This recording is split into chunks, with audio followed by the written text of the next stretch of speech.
ও public পরীক্ষার্থীদের common একটি প্রশ্ন, কোন ক্যালকুলেটরটি ব্যবহার করব? উত্তর একবারে সহজ।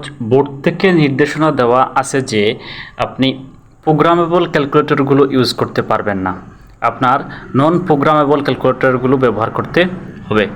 এখন প্রশ্ন হচ্ছে, আমি কোনটি প্রোগ্রামেবল এবং কোনটি নন প্রোগ্রামেবল সেটা বুঝবো কিভাবে? উত্তর একেবারে সহজ। আপনার ক্যালকুলেটর এরকম উপরে পি লেখা থাকতে পারে, আশপাশ পি লেখা থাকতে পারে। যদি পি লেখা থাকে তখন সেটা বুঝতে হবে প্রোগ্রামেবল ক্যালকুলেটর। আর যদি পি দেওয়া না থাকে তখন আপনার সেটা, যদি আপনার ক্যালকুলেটরের মডেলটি গুগলের মধ্যে লিখে সার্চ করেন, অবশ্যই আপনার আনসারটি পেয়ে যাবেন। তো অনেক সময় হয় কি, স্যারেরা 100 ms বা 100 ES এর উপরে একটি মার পেঁচে আটকে থাকেন।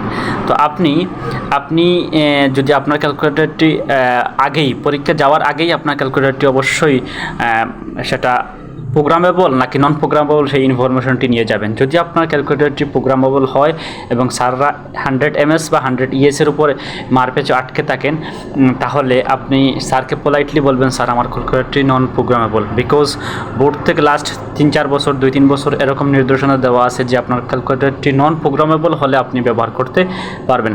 স্যারকে বলবেন, স্যার আমার ক্যালকুলেটরটি অবশ্যই নন প্রোগ্রামেবল, এটা আমি ব্যবহার করতে পারবো। এরকমটি না হওয়ার কথা। বাই এনি চান্স কোনো স্যার যদি ভুলবশত কিংবা ভুলের কারণে বলে ফেলেন যে ক্যালকুলেটরটি ব্যবহার করা যাবে না, আপনি বলবেন যে আমার ক্যালকুলেটরটি নন প্রোগ্রামেবল। তবে একটা কথা বলে নেই যে সব সময় আপনার এসএসসি বলেন, এইচএসসি বলেন কিংবা ভর্তি পরীক্ষা বলেন, সেইগুলোতে আপনি অবশ্যই 100 ms এর নিচের ক্যালকুলেটরগুলো ব্যবহার করার চেষ্টা করবেন। 100 ms কিংবা 82 ms এর ক্যালকুলেটরগুলো ব্যবহার করলেই ভালো, তাহলে আপনার কোনো আর হ্যাসেল পোহাতে হলো না। সর্বশেষ আগামী সোমবার, আগামী 21 তারিখ মেবি তোমাদের গণিত পরীক্ষা, সবার পরীক্ষা ভালো হোক, শুভ হোক। সালাম আলাইকুম।